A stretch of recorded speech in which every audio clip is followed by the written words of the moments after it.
Merci beaucoup pour cette invitation. Merci beaucoup de pouvoir vous parler.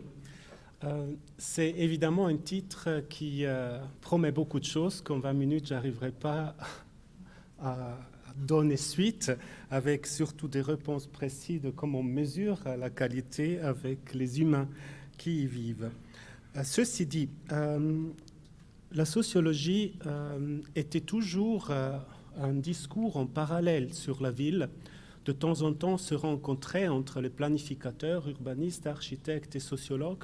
Mais en général, on regarde toute une autre chose, c'est-à-dire comment les gens vivent la ville et comment les gens imposent leur style de vie à la ville. La ville est par définition un lieu où on en va pour se libérer. Donc, ce n'est pas un lieu de contrainte d'idées, contrainte de style de vie, mais au contraire, c'est un lieu dans lequel l'individu, comme le disait aussi Georg Simmel, est libre à penser, libre à faire ce qu'il pense être juste. Et dans ce cadre de cette liberté, il trouve sa place dans la ville. La ville est un lieu pour tout le monde. Déjà, historiquement parlant, on a une logique où ces villes qui se créent par la mobilité, évidemment, deviennent des lieux où ces styles de vie se confrontent, ces différences qui composent la ville se confrontent, et se confrontent surtout dans des luttes de pouvoir sur la place publique, sur la construction, sur la forme de la ville. Ces différences, historiquement, sont donc des impositions des groupes plus fortes sur les groupes plus faibles et sont souvent reliées ensuite aussi à une visibilisation de ce pouvoir. Pensons à la ville de Bologne et les tours qui la caractérisaient au Moyen-Âge, et encore aujourd'hui, il y en a quelques-uns, qui montraient en fait le pouvoir des familles qui s'imposaient dans la ville économiquement, qui s'imposaient dans la ville en disant ce qui est la ville en ce moment précis. Pensons aussi à la religion, aux églises, aux minarets, comme symbole de la présence importante d'un type de différence, celui religieux, qui existe dans la ville. Donc la ville est visibilisation de lutte de pouvoir par la construction, par les formes qu'elle prend.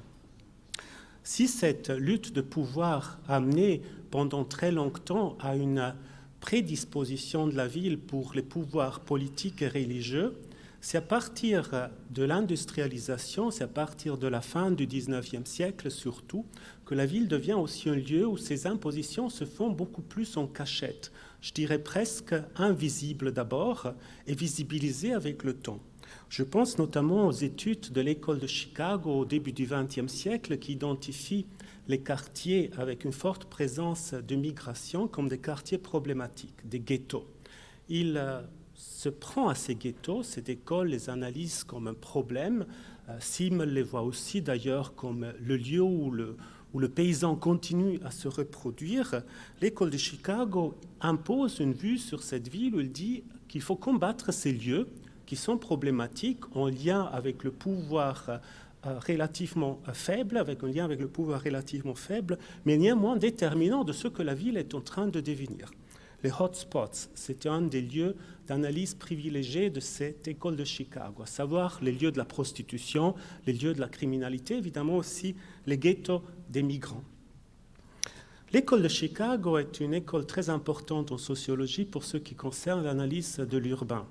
Ce qui la caractérise est en particulièrement un développement et une lutte intestinale à l'intérieur pour comprendre qu'est-ce que c'est cette ville des différences.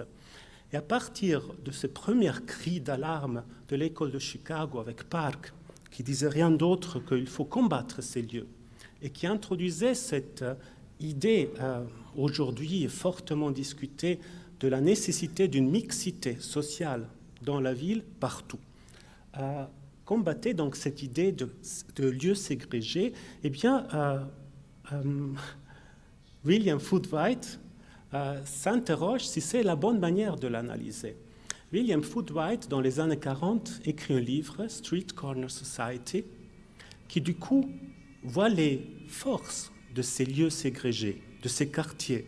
Ils disent quelque part, si on regarde qu'est-ce qui se passe dans des quartiers des Italiens, par exemple, on voit très vite qu'il y a beaucoup d'entraide, que beaucoup de questions que la ville n'arrive pas à gérer sont gérées par les gens qui vivent la ville, qui utilisent la ville qui la marque quelque part aussi par une présence dans un territoire.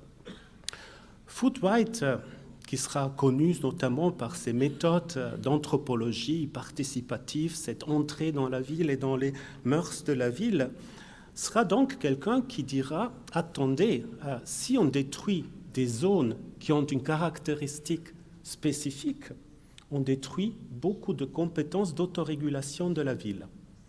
Prenons ça d'une autre manière. Regardons la ville, même celle de la criminalité, comme un lieu d'auto-organisation, celle des ghettos comme un lieu d'auto-organisation, essayons de voir comment faire pour que ces lieux ne se déstabilisent pas, mais se stabilisent pour le bien de l'ensemble de la ville, parce que la criminalité elle-même, elle produit ville, elle produit ce qui pourrait être le huile de la ville, un lieu quelque part qui permet à tout le reste de la ville à vivre. Un exemple plus contemporain serait les dealers de drogue, qui sont ici à Genève dans 2-3 endroits très visibles, très présents, et qui sont très utiles pour une partie de la population qui consomme notamment des drogues illégales. S'ils n'étaient pas là, on aurait beaucoup plus de difficultés à arriver aux produits, évidemment. Il y aurait beaucoup plus de possibilités de jouer aussi sur cette illégalité d'une manière, comment est-ce que je pourrais dire, pas avantageuse aux consommateurs et aux consommatrices. On a un autre exemple qui montre aussi les deux aspects effectivement de ces lieux.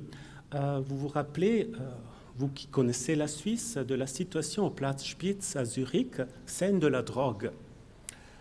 Il y avait en même temps dans ce lieu une crise accrue, on est donc dans les années 80, de diffusion du VIH, diffusion du sida. La grande question était qu'est-ce qu'on fait? On dissolue ou on les garde là? Ceux qui voulaient faire de la prévention ont dit on les garde là parce que là on les trouve tout de suite, on peut les aider, on peut distribuer des seringues, on peut arriver à une intervention plus utile pour l'ensemble de la population si on a ces lieux que je dirais du coup concentrés d'un problème précis. Ça n'a pas marché tout de suite, comme vous savez, ça a été dissolu. Du coup, les toxicomanes à Zurich, ils étaient partout dans la ville. Et du coup, on est retourné à cet espace avec le Letten, où on a commencé à travailler avec les gens qui étaient là, et ça c'est intéressant, et ça c'est important, pour améliorer la situation des personnes qui étaient dépendantes. On a commencé à les impliquer dans des projets, on a commencé à développer des politiques de réduction de risques. Des mêmes logiques se développent évidemment aussi dans les quartiers ségrégés qui sont marqués par une concentration de personnes qui ont une origine similaire. Il y a toujours des situations où on peut dire « Ok, cette ségrégation a des avantages jusqu'à un certain point.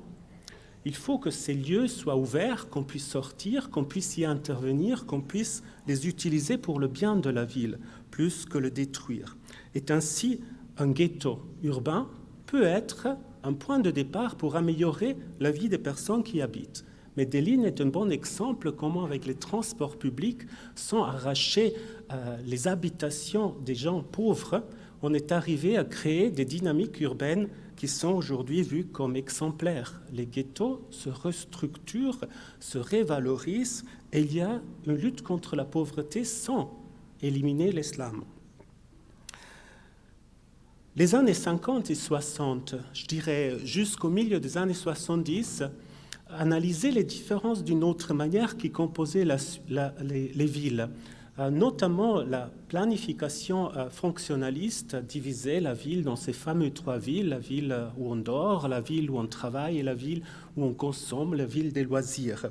Cette fonctionnalisation avait un sens dans cette période où les villes avaient perdu leur force de s'imposer au reste de la société. On était dans les années du protectionnisme nationaliste clair de l'après-guerre, dans lesquelles les grandes productions, la production de masse était plus importante de l'humain. C'est dans les années 70, quelque part et très similaire aux années 20, que retourne la quête de la différence, la quête d'exister dans ce qui sont ces différentes manières d'exister, de vivre, de style de vie. C'est les mouvements sociaux qui retournent sur la scène publique, qui retournent pour demander, voilà, on pourrait citer Lefebvre, mais un droit à la ville, un droit aux espaces urbains. Et c'est ce changement-là qui commence dans les années 70 et qui continuera dans les années 80 par les mouvements urbains, qui changera complètement la manière de lire la ville des différences. Différentes études peuvent être citées à cet égard.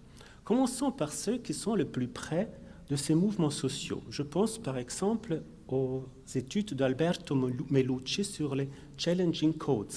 Qu'est-ce qu'il a fait, Alberto Melucci? En regardant très de près les situations des squats à Milan, il découvre que dans ces squats se développe ce qui est le futur de la ville, à savoir des styles de vie libérés, des modes de faire culture différents, mais qui sont repris immédiatement par l'industrie de la mode, par exemple, mais aussi des autres manières de parler de liberté dans la ville en tant que lieu qui doit permettre le vivre, pas ensemble, mais le vivre dans un même espace de différents styles de vie. Les codes qui sont challenge, c'est le terme qu'il utilise, sont les codes de ce qui est juste et ce qui n'est pas juste, ce que la ville permet, ce que la ville ne permet pas. Il change quelque part la vision sur la ville d'une ville fonctionnalisée à une ville qui ne peut plus être contrôlée, de la ville qui doit être anarchique, que seulement derrière cette anarchie, il y a quelque chose qu'on pourrait appeler changement, innovation. C'est beaucoup plus tard que ces perspectives de la différence comme chance de la ville s'imposera dans les discours officiels, d'une manière très imposée, je pourrais presque dire, parce qu'en fin de compte, le retour de la ville des années 80, cette lutte des différences, va ensemble avec une reconnaissance aussi que diversité, différence, j'utilise ce terme, est égale à croissance économique, est égale à innovation. C'est là que Richard Florida fait son livre qui fait un peu rire quand on le lit la première fois, mais qui a quand même quelques intuitions de base qui seront reprises par plein d'autres auteurs en Suisse qui sont intelligents. À savoir, plus la ville est marquée et permet la différence, plus elle permet des opportunités anarchistes, et bien plus dans cet espace on dépose des brevets. Le Technology Index est plus haut. En d'autres termes, Richard Florida commence à raconter à tous les maires aux États-Unis que promouvoir la différence, c'est promouvoir la croissance économique. C'est évidemment pas clair pour certains maires républicains aux États-Unis quand on lui dit de promouvoir des clubs d'homosexuels, c'est bien pour l'économie. De promouvoir des lieux où il y a des rencontres liées à des origines, ethnic business, restaurants de tout type, est bien pour l'économie d'une ville. C'est peut-être pas facile à comprendre, mais le résultat est qu'à partir des années 90, jusqu'enfin aujourd'hui, le discours sur les différences change complètement.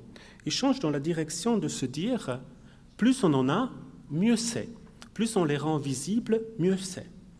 Alors vous voyez tout de suite le contraste total de la ville des différences et des opportunités à ce qui pourrait être un programme nationaliste comme on le vit aujourd'hui avec du protectionnisme contre les différences. On a un discours complètement opposé qui vient des villes aujourd'hui comparé au discours que vient de l'État-nation. À nous de décider qui aura raison. Si on est en train de voir la fin de l'État-nation et la redécouverte de l'espace urbain, ou si l'État-nation retourna à s'imposer. Ceci dit, cette ville des différences et des différences visibles, des villes qu'on planifie aujourd'hui avec le point de départ que différence est quelque chose de positif, n'est pas la ville de la mixité urbaine, c'est pas la ville du melting pot, c'est la ville qui permet de vivre ce qu'on est, qui permet les lifestyles différents. Cette ville, elle est conçue aujourd'hui dans la planification toujours par des instruments relativement limités, mais qu'on peut mesurer évidemment. Typiquement, est-ce qu'on planifie la ville d'une manière qu'elle soit respectueuse dans l'espace public des différences de genre? Est-ce que c'est une ville dangereuse pour les femmes, pour le dire dans d'autres termes? Et on planifie le parking rose.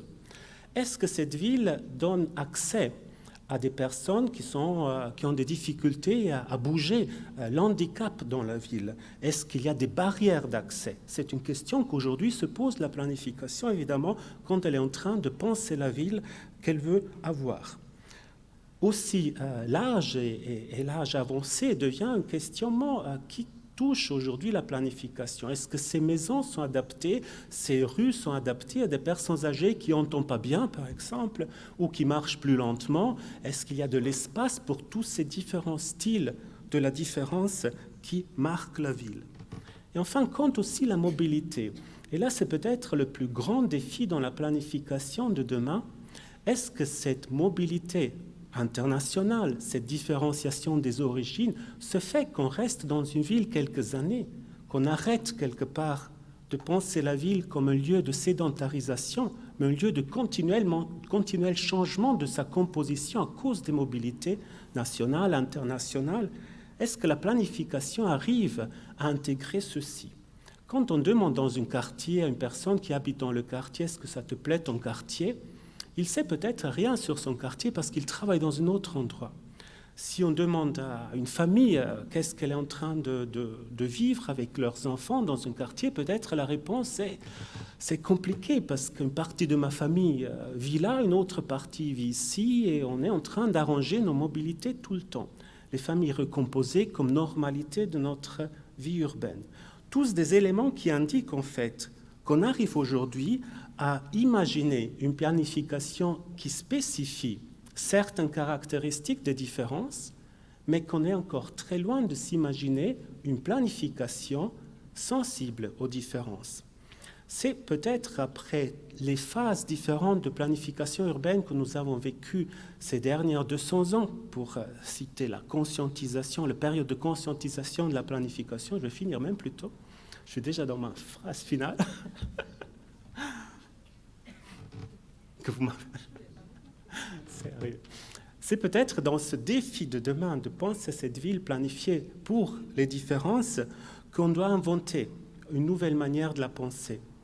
Non plus comme un lieu de sédentarisation, mais un lieu en continuel changement. Un lieu dans lequel les gens qui y vivent ne sont plus maîtrisables par des concepts comme mixité, comme famille normale, comme je ne sais pas quoi, mais qui nécessitent un regard d'une continuelle adaptation à des différences qui sont augmentantes. Une planification signifie du coup de la ville de penser beaucoup plus à des espaces multi-usages, penser beaucoup plus à des maisons qui se transforment dans le temps, qui n'ont pas une structuration stable.